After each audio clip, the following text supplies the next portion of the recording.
Hi everybody, this is Russ Burlingame with the Emerald City Video Podcast, and this is 30 Days of Movies.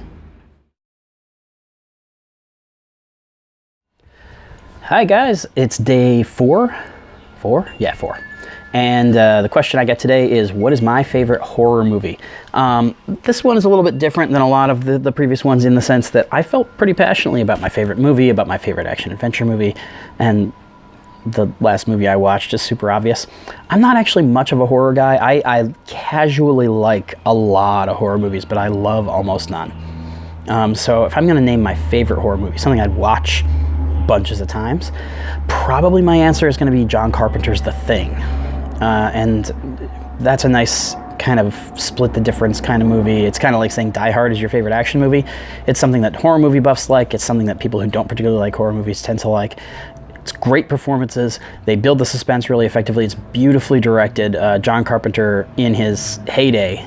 And it's been imitated so many times that it's kind of astonishing that it holds up so well.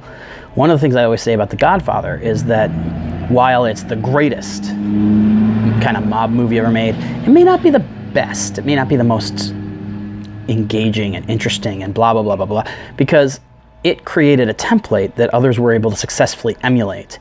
And as a result, really talented filmmakers would go on to make other movies like The Departed and Scarface and Casino and Goodfellas. And you could make an argument that some of those movies are actually better than The Godfather in a lot of ways. I don't know that I buy that argument, but it's certainly there to be made.